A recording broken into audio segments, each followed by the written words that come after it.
CPIക്കുള്ളിലെ ഭിന്നത സേവ് CPIക്കാരെ കുളപ്പുള്ളിയിലെ സഹകരണ printing press ഭരണസമിതിയിൽ നിന്ന് അവിശ്വാസത്തിലൂടെ പുറത്താക്കി. കുളപ്പുള്ളി വിജയ പ്രിന്റിംഗ് പ്രസ്സിലാണ് പ്രസിഡന്റിനെയും വൈസ് പ്രസിഡന്റിനെയും അവിശ്വാസ പ്രമേയത്തിലൂടെ പുറത്താക്കിയത്.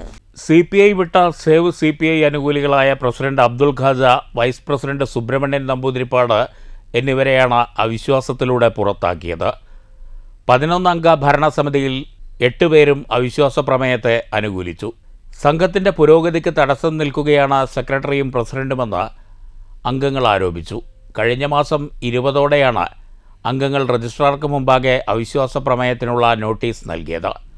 യോഗ തീയതി നിശ്ചയിച്ച് അംഗങ്ങൾക്ക് 15 ദിവസങ്ങൾക്ക് മുമ്പ് രജിസ്ട്രാർ നോട്ടീസ് നൽകിയിരുന്നു. ഇതേ തുടർന്ന് സഹകരണ രജിസ്ട്രാറുടെ ഓഫീസിൽ നിന്നുള്ള ഇൻസ്പെക്ടറുടെ സാന്നിധ്യത്തിലാണ് അവിശ്വാസം ചർച്ചയ്ക്കെടുത്തത്.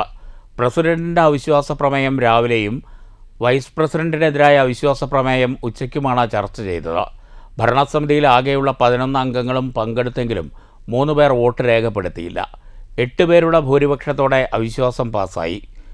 സെക്രട്ടറി, പ്രസിഡന്റ്, വൈസ് പ്രസിഡന്റ് എന്നീ സ്ഥാനങ്ങൾ നഷ്ടപ്പെട്ടെങ്കിലും ഇവർ ഡയറക്ടർ ബോർഡ് അംഗങ്ങളായി തുടരും. പുതിയ ഭാരവാഹികളെ അടുത്ത ദിവസം രജിസ്ട്രാറുടെ നിർദ്ദേശപ്രകാരം തിരഞ്ഞെടുക്കും. സംഘത്തിൻ്റെ പ്രവർത്തനത്തെ ദുർബലപ്പെടുത്തുന്നത് മൂലമാണ് അവിശ്വാസ പ്രമേയം കൊണ്ടുവന്നതെന്ന് പ്രമേയത്തിന് നേതൃത്വം നൽകിയ മെമ്പർമാർ പറഞ്ഞു. അതിലിപ്പോ ഈ കാജ അല്ലെങ്കിൽ സുബ്രഹ്മണ്യൻ ഇവര് ഒരു പാർട്ടി അംഗമായിട്ടല്ല വന്നിരിക്കുന്നത്. അവര് നിഷ്പക്ഷമായിട്ട് നിൽക്കണം എന്നുള്ള ഒരു ഇതിലാണ് വന്നിരിക്കുന്നത്. അപ്പൊ അങ്ങനെ ബസ്സിൽ പോണ സമയത്താണ് ഇതില് ഈ രാമകൃഷ്ണൻ എന്ന് പറഞ്ഞ ആള്, കോടിയിൽ രാമകൃഷ്ണൻ, സേവ് CPI രൂപീകരിച്ചത്. അപ്പോൾ അവരുടെ ഒരു ദയം എന്ന് വെച്ചാൽ ഏത് CPIയുടെ ഏത് ഒരു ഇതുണ്ടെങ്കിലും അത് തകർക്കാൻ ഉള്ള ഒരു ശ്രമമാണ് അവരുടെ ഭാഗത്തു നിന്നുണ്ടാവും. പക്ഷെ അങ്ങനെ ഒരു പ്രസ്സിനെ തകർത്ത് ഒറ്റയ്ക്ക് ഒരു ഭരണത്തിലേക്ക് വരാൻ ഞങ്ങൾക്ക് ബാക്കിയുള്ളവർക്ക് 8 പേർക്കും താല്പര്യമില്ല.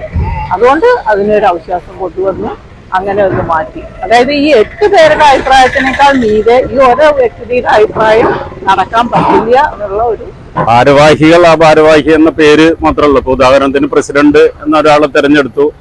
അദ്ദേഹം ഇവിടെ ഉണ്ടെങ്കിലും അതിന്റെ പിന്നിൽ നിന്ന് വേറെ ചില ആൾക്കാരൊക്കെയാണ് കളിച്ചിരുന്നത്. അദ്ദേഹം ഇടയ്ക്ക് ഗൾഫിൽ മക്കളുടെ അടുത്തേക്ക് പോകും. അത് കഴിഞ്ഞ് 3-4 മാസം കഴിയുമ്പോൾ വരും. വന്നാലും അദ്ദേഹത്തിന് വേണ്ടത്ര അവിടെ പരിഗണന കൊടുക്കുക, അടുപ്പിക്കുക ചെയ്തിരുന്നില്ല. അയാൾ കുറെ നാൾ അങ്ങനെ പോയി. പിന്നീട് വീണ്ടും മക്കളുടെ അടുത്തേക്ക് പോയി. ഇപ്പൊ ജസ്റ്റ് കഴിഞ്ഞ ആഴ്ച തിരിച്ചു വന്നിട്ടേ ഉള്ളൂ. അപ്പൊ അങ്ങനെയൊന്നും ആയിട്ടൊരു സഹകരണ സംഘം മുന്നോട്ട് കൊണ്ടുപോകാൻ കഴിയില്ലല്ലോ. അതുകൊണ്ടാണ് ഒന്ന് വൈസ് പ്രസിഡന്റ് അദ്ദേഹത്തിന് പേഴ്സണലായിട്ട് നമുക്ക് അങ്ങനെ ഒരു അഴിമതി ആരോപണം അങ്ങനത്തെ പ്രശ്നങ്ങളൊന്നുമില്ല. കാര്യക്ഷമതയോടുകൂടി ഇവിടെ ഒരു പ്രവർത്തനം നടത്തി ഈ സ്ഥാപനത്തിന്റെ വികസനം ലക്ഷ്യമാക്കിയുള്ള പ്രവർത്തനം നടത്താൻ അവർക്ക് കഴിയുന്നില്ല. അതുകൊണ്ടാണ്.